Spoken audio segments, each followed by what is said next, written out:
बड़ी जानकारी आपको दें, यूपी के कई जिलों में भारी बारिश से बाढ़ जैसे हालात बने हुए हैं। कई गांवों में हालात बेहद गंभीर है, लोग पलायन करने को मजबूर हो चुके हैं। फिलहाल 18 जिलों की बात करें तो 1370 गांव बाढ़ से प्रभावित हैं और मुख्यमंत्री योगी आदित्यनाथ आज बाढ़ प्रभावित बलरामपुर, श्रावस्ती, बहराइच जिलों का दौरा करने वाले हैं। इन जिलों के प्रभावित गांवों का हवाई सर्वेक्षण करेंगे। इस दौरान सीएम बाढ़ राहत शिविरों का भी निरीक्षण करेंगे, राहत सामग्री बांटेंगे। इससे पहले सीएम योगी आज 5 कालिदास मार्ग पर अधिकारियों के साथ बाढ़ के हालात से निपटने को लेकर एक समीक्षा बैठक भी करने वाले हैं।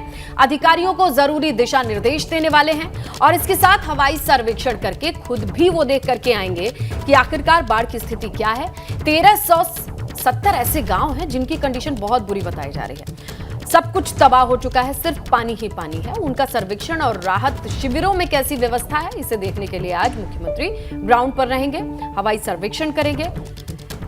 इससे पहले 5 कालिदास मार्ग पर संबंधित अधिकारियों की एक बड़ी मीटिंग बुलाई गई है। ये बारिश और बाढ़ की स्थिति से जितनी भी परेशानियां हुई हैं उसे लेकर के रिपोर्ट मांगेंगे ग्राउंड की खुद सीएम। उसके बाद ग्राउंड पर भी किस तरीके की सिचुएशन है वो देखेंगे। तो आज का दिन दौरों से, बाढ़ और बाढ़ प्रभावित लोगों से जुड़ा बताया जा रहा है। पूरा शेड्यूल आज का अगर मुख्यमंत्री का देखा जाए तो इसके अराउंड आपको मिलेगा, जहां 5 कालिदास मार्ग पर मीटिंग, उसके बाद हवाई सर्वेक्षण और उसके बाद प्रभावित क्षेत्रों में राहत सामग्री बांटेंगे।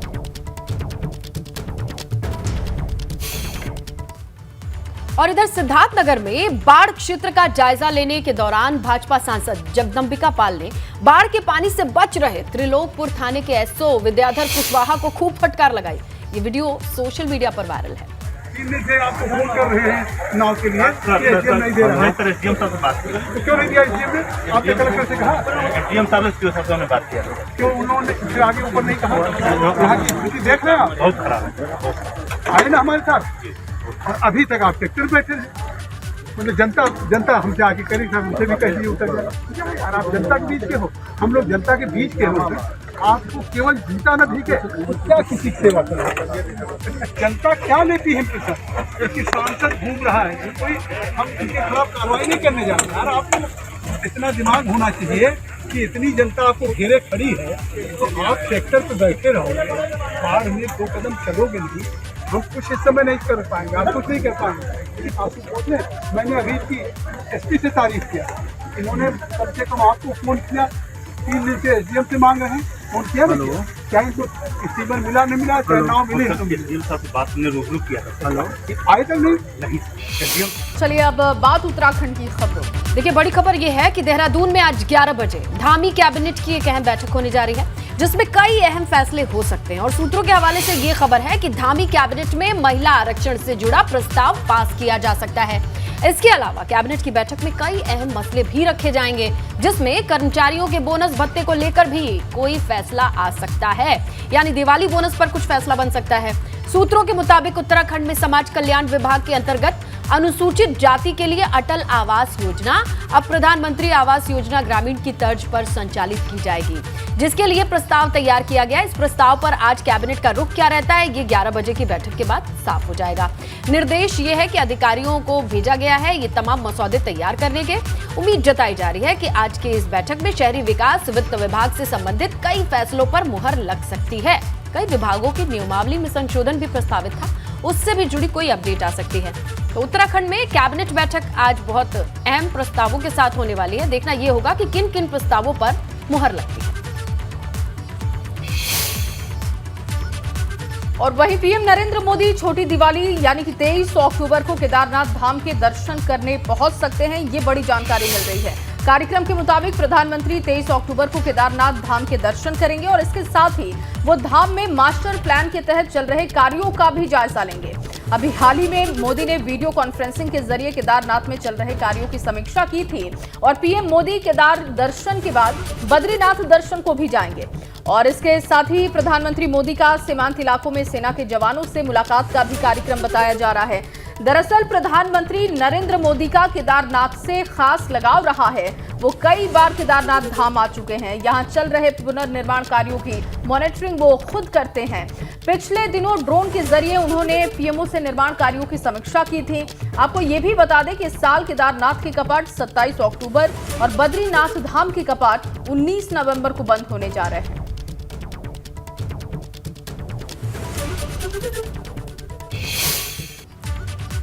तो सीधा रुख करते हैं हमारे सहयोगी पंकज का। पंकज, किस तरीके की जानकारी है? तैयारियों को लेकर कौन कौन सा डिपार्टमेंट इस वक्त एक्टिवेट नजर आ रहा है? बिल्कुल, इसमें तो देखिए प्रधानमंत्री नरेंद्र मोदी का ये भी संभावित कार्यक्रम है, लेकिन ये माना जा रहा है कि उनका आना लगभग तय हो चुका है और जिला प्रशासन के साथ साथ जो सरकारी तंत्र है वो पूरी तरह से तैयारियों में जुटा हुआ है। कल ही मुख्यमंत्री पुष्कर सिंह धामी ने केदारनाथ में जाकर तमाम जो निर्माण कार्य चल रहे हैं उनका समीक्षा की थी और ये शुरुआती तौर पर तैयारी हम कह सकते हैं, क्योंकि अगर प्रधानमंत्री नरेंद्र मोदी वहाँ आएंगे तो तमाम चीज़ों की समीक्षा भी करेंगे, क्योंकि वहाँ पर केदारनाथ में प्रधानमंत्री नरेंद्र मोदी के ड्रोन प्रोजेक्ट के तहत वहाँ पर निर्माण कार्य चल रहे हैं और 2023 तक ये कार्य पूरे हो सकते हैं। उसी को लेकर समीक्षा बैठक प्रधानमंत्री नरेंद्र मोदी केदारनाथ में करेंगे और वहाँ पर तमाम जो आला अधिकारी हैं उनसे मुलाकात भी करेंगे और पूजा अर्चना भी करेंगे केदारनाथ में। एक केदारनाथ क्योंकि उनका सबसे महत्वपूर्ण ड्रीम प्रोजेक्ट रहा है। प्रधानमंत्री बनने के बाद 2014 में जब वो प्रधानमंत्री बने थे, 2017 में पहली बार वो केदारनाथ आए थे। उसके बाद लगातार उनका केदारनाथ में आस्था का जो वो है उमड़ता रहता है, लगातार वो आते रहते हैं, तो इसी वजह से वो इस बार भी केदारनाथ आएंगे। लेकिन इस बार खास बात यह है स्नेहलता कि केदारनाथ के साथ साथ प्रधानमंत्री नरेंद्र मोदी का इस बार बद्रीनाथ आने का भी कार्यक्रम चल रहा है, क्योंकि बद्रीनाथ में भी मास्टर प्लान के तहत कई कार्य चल रहे हैं। वहां पर निर्माण कार्यों का जो है समीक्षा वो कर चुके हैं और वहां स्थलीय निरीक्षण भी करेंगे। तो संभवतः ऐसा माना जा रहा है कि इस बार प्रधानमंत्री नरेंद्र मोदी बद्रीनाथ में भी आएंगे और वहां भी पूजा अर्चना करेंगे। और उसके साथ साथ ही माड़ा में जो चीन का बॉर्डर है, जहाँ पर हमारे सैनिक लोग रहते हैं, उनके साथ दिवाली भी कुछ देर तक मना सकते हैं। इस तरह के कार्यक्रम प्रधानमंत्री नरेंद्र मोदी के अभी जानकारी मिली है, लेकिन अभी जो संभावित है, ये संभावित कार्यक्रम कह सकते हैं। जो भी पीएमओ से जो एक फाइनल कार्यक्रम आना है जिलों को या यहाँ पर शासन पर, वो अभी नहीं पहुंचा है। ऐसा माना जा रहा है कि 1 या 2 दिन के अंदर प्रधानमंत्री नरेंद्र मोदी का जो फाइनल कार्यक्रम है वो शासन को मिल जाएगा और उसके बाद आगामी तैयारियां की जाएंगी। लेकिन यहाँ ये कहा जा सकता है दीपा कि प्रधानमंत्री नरेंद्र मोदी के कार्यक्रम के लिए खुद मुख्यमंत्री पुष्कर सिंह धामी लगातार मॉनिटरिंग कर रहे हैं। कल वो केदारनाथ गए थे और उन्होंने तमाम कार्यों की समीक्षा की है और दिवाली से पहले यानी कि 23 तारीख को प्रधानमंत्री नरेंद्र मोदी केदारनाथ पहुंच सकते हैं। जी, बहुत शुक्रिया पंकज तमाम जानकारी के लिए। चलिए आगे बढ़ेंगे और बात करते हैं। मुख्यमंत्री पुष्कर सिंह धामी केदारनाथ पहुंचेंगे और इस दौरान मुख्यमंत्री की पत्नी भी मौजूद रही। मुख्यमंत्री ने केदार बाबा के दर्शन किए, पूजा अर्चना की। इसके बाद सीएम धामी ने केदारपुरी में चल रहे निर्माण कार्यों का निरीक्षण किया। पीएम मोदी के संभावित दौरे से पहले सीएम का ये दौरा बहुत अहम था। उसकी तस्वीरें आई हैं, वो आपके सामने रखी हुई हैं। देखिए कैसे उन्होंने पूजा अर्चना की। जोड़े के साथ पहुंचे थे, यानी गीता धामी भी मौजूद थी और इस पूजा पाठ का हिस्सा रही वो। इसके साथ पीएम को आना है तो उससे पहले ग्राउंड पर चीजें कितनी दुरुस्त हैं उसे खुद अपनी आंखों से भी देख करके आए और ये जरूरी पूजा भी की, जिससे जुड़ी तस्वीरें सामने हैं आपके। तो देखिए प्रधानमंत्री को आना है, उससे पहले सीएम ने पहुंच करके पूजा पाठ किया। आपको बताएं कि कपाट के बंद होने के मुहूर्त और तारीख आ चुके हैं। उससे पहले अभी की तस्वीरें जब सीएम पहुंचे, पूजा पाठ की, निर्माण कार्य का निरीक्षण किया। और अब बात मौसम की मिजाज की करते हैं। दरअसल उत्तराखंड में पहाड़ी इलाकों में बारिश का अलर्ट जारी कर दिया गया है। विकास नगर में पिछले कुछ रोज से रुक रुक कर बारिश भी हो रही है। एक तरफ बारिश से जनजीवन अस्त व्यस्त है, प्रभावित है, तो वहीं दूसरी तरफ बारिश की वजह से नदी नाले उफान पर हैं और इससे नदी किनारे पर रहने वाले लोग दहशत में भी हैं। प्रशासन ने ऐसे इलाकों को अलर्ट पर रहने को कहा है। देखिए तस्वीरें आप देख रहे हैं, कई इलाकों में लगातार बारिश हो रही है। मौसम विभाग का अनुमान है कि आने वाले समय में ये बारिश अभी जारी रहेगी। कई जगहों पर बर्फबारी की तस्वीरें भी देखने को मिली और मौसम विभाग ने जिस तरीके से पूर्वानुमान जाहिर किया है, ठीक उसी तरीके से मौसम का मिजाज दिखाई दे रहा है।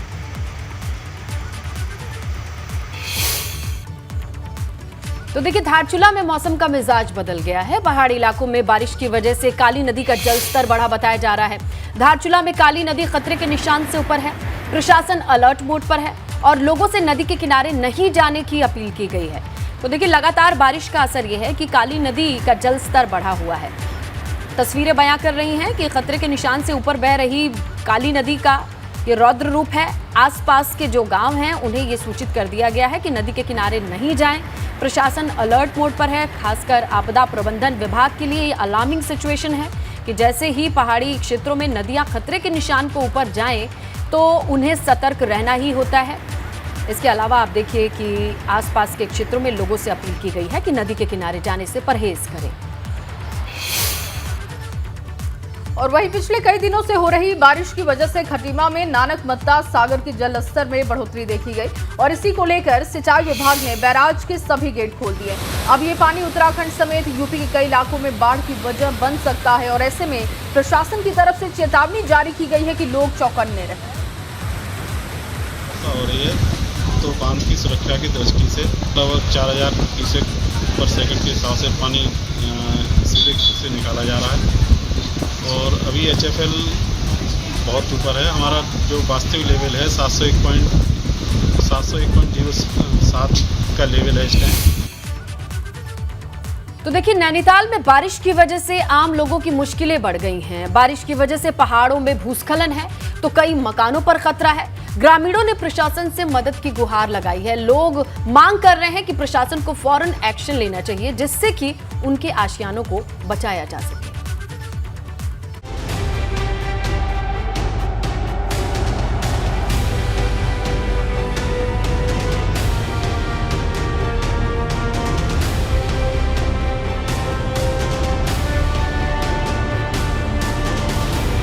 नैनीताल में पहाड़ियों में पड़ रही ये दरारें ग्रामीणों के लिए दहशत का सबब बनी हुई है। पहाड़ी से भूस्खलन हो रहा है, लोगों को खतरा है और इससे इनके आशियाने जमींदोज हो सकते हैं और इसीलिए वो प्रशासन से मदद की गुहार लगा रहे हैं। दिनों से बारिश के कारण यहाँ पे को आलू खेत में लैंडस्लाइडिंग हुई जिससे एक दर्जन परिवार को जान माल की हानि होने से बच चुकी है।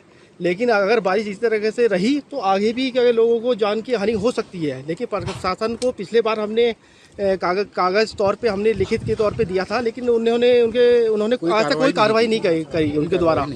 लेकिन अभी भी अगर प्रशासन जाग जाए तो ये हमें यहाँ से क्या कहते हैं जो भी 12-1 दर्जन परिवार हैं उनको ये खतरे से रोका जा सकता है। पहाड़ियों से भूस्खलन हो रहा है, पत्थर और मलबा घरों के करीब आकर गिर रहा है जिससे ग्रामीण दहशत में जी रहे हैं। ग्रामीण मांग कर रहे हैं कि प्रशासन या तो इस जगह का ट्रीटमेंट करा दे या इन्हें कहीं दूसरी जगह शिफ्ट कर दे। पिछले दिनों हुई लगातार बारिश से ये स्थिति यहाँ पर हुई है। काफ़ी मात्रा में भूस्खलन हो गया है। यही जो दुर्घटना हुई थी पिछले साल अक्टूबर के माह में, ये भी हमें देखने को मिली थी। फिलहाल तो स्थिति यहाँ पर ये बनी हुई है कि किसी भी तरह से यहाँ पर से परिवार, जितने भी परिवार हैं यहाँ पर, उन लोगों को यहाँ पर से निकाल के किसी सुरक्षित स्थान पर पहुँचा दिया जाए और आने वाले समय में कोई ऐसी दुर्घटना ना हो जिससे जान माल का खतरा हो सके। पहाड़ी के एक बहुत बड़े हिस्से से भूस्खलन हो रहा है। बारिश होने पर ये मिट्टी पानी के साथ बहकर नीचे की तरफ आ रही है और ऐसे में इसका जल्द समाधान नहीं हुआ तो कोई बड़ी घटना हो सकती है। एबीपी गंगा के लिए नैनीताल से कमल जगाती की रिपोर्ट। और हेमकुंड साहिब के कपाट शीतकालीन के लिए बंद तो हो गए हैं, मगर इस बार हेमकुंड साहिब में काफी देर तक बर्फबारी देखने को मिली और हेमकुंड साहिब परिसर में बर्फ की सफेद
आइए आगे बढ़े, बात करें उत्तरकाशी के ऊंचाई वाले इलाकों में बर्फबारी हुई है। गंगोत्री धाम की पहाड़ियों पर फिर से बर्फ गिरनी शुरू हो गई है, तो वहीं यमुनोत्री धाम की पहाड़ियों पर भी बर्फबारी हो रही है। बर्फबारी की वजह से पारा गिरा है और यही वजह है कि गंगोत्री और यमुनोत्री धाम में ठंड महसूस की जा रही है। आपको बताएं 26 अक्टूबर को गंगोत्री धाम के कपाट 12:01 पर शीतकाल के लिए बंद हो जाएंगे, जबकि यमुनोत्री धाम के कपाट 27 अक्टूबर को सुबह 8:30 बजे बंद हो जाएंगे। लेकिन उससे पहले बर्फबारी की ये खूबसूरत तस्वीरें आई हैं। जो भी तीर्थयात्री इस वक्त पहुंच रहे हैं उन्हें बर्फबारी की सौगात मिल रही है। बाबा के दर्शन के साथ, आशीर्वाद के साथ, पूजन के साथ एक कुदरत की सुंदर तस्वीर भी वो अपने साथ लेकर के जाएंगे। बर्फबारी शुरू है और देखा जा रहा है कि जैसे जैसे मौसम बदल रहा है, ये जो चोटियां दिखाई दे रही थी ये सफेद बर्फ की चादर से ढकती जा रही हैं। खूब हिमपात भी हो रहा है, बहुत ठंडा भी हो गया, बरसात भी हो रही है, लेकिन यात्री माँ भगवती गंगा के दर्शन के लिए निरंतर आ रहे हैं, आप देख सकते हैं। और माँ गंगा के में स्नान कर रहे हैं, पूजन कर रहे हैं, तर्पण कर रहे हैं और साथ साथ बर्फ़ का आनंद भी ले रहे हैं। और 26 तारीख को माँ भगवती गंगा के कपाट बंद होंगे, उस दिन निर्माण दर्शन भी होंगे। और वहीं चंपावत में पिछले कुछ रोज से हो रही बारिश की वजह से किसानों की फसलों को नुकसान पहुंचा है। बारिश ने खेतों में खड़ी किसानों की धान की फसल को काफी नुकसान पहुंचाया। टनकपुर बनबसा इलाके में बारिश की वजह से धान की फसल खराब हो चुकी है और धान की फसल पककर तैयार थी। किसान उसे काटने की तैयारी कर रहे थे, मगर बारिश ने फसल को बर्बाद कर दिया। एसडीएम का कहना है कि राजस्व विभाग की टीम सर्वे करेगी और इसके बाद किसानों को मुआवजा देने का काम होगा। 5-6 दिनों से जो लगातार बारिश चल रही है उसकी वजह से कई जगहों पे जल भराव हुआ है और धान की खड़ी फसल और कटी हुई जो फसल है उसे काफ़ी नुकसान हुआ है। इसको देखते हुए हमारे द्वारा जो हमारा रेवेन्यू का जो स्टाफ है और कृषि विभाग के द्वारा संयुक्त निरीक्षण पूरे गांव में शीघ्र किया जाएगा और जो भी उसमें आपदा मानकों के तहत जो मुआवजा दिया जाना है वो सरकार के द्वारा दिया जाएगा। और उधर रुद्रप्रयाग में ट्रैकिंग पर निकले एक ट्रैकर की मौत हो गई है, जबकि एक की हालत गंभीर बताई जा रही है। बताया ये भी जा रहा है कि बंगाल का एक 8 सदस्यीय दल रांसी केदारनाथ पैदल ट्रैक पर ट्रैकिंग के लिए निकला था। इस दल के 2 सदस्यों की तबीयत बिगड़ गई।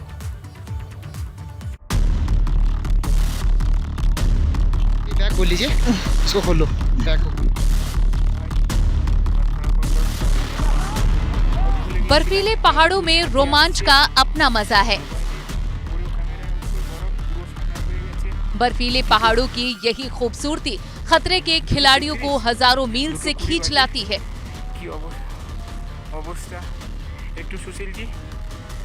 मगर यही बर्फीले पहाड़ कभी कभी बहुत ही बेरहम भी हो जाते हैं। रुद्रप्रयाग में एक दल भी कुदरत की चुनौतियों से लोहा लेने के लिए निकला था, मगर क्या पता था कि इनकी ये कोशिश जानलेवा साबित होगी।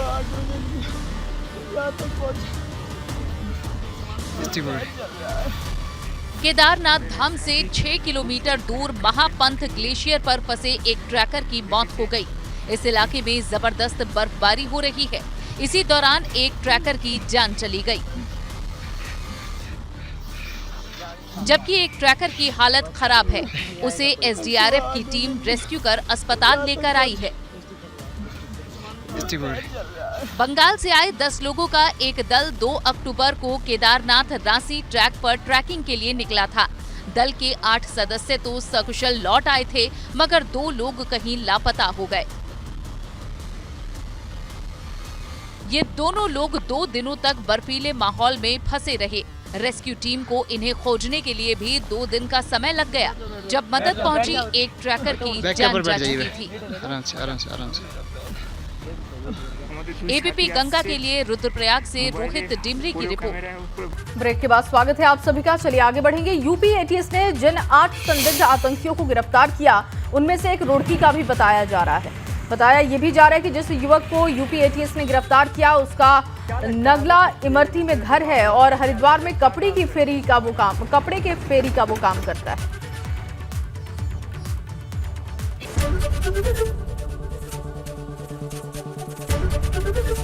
एबीपी गंगा, खबर आपकी, जुबान आपकी।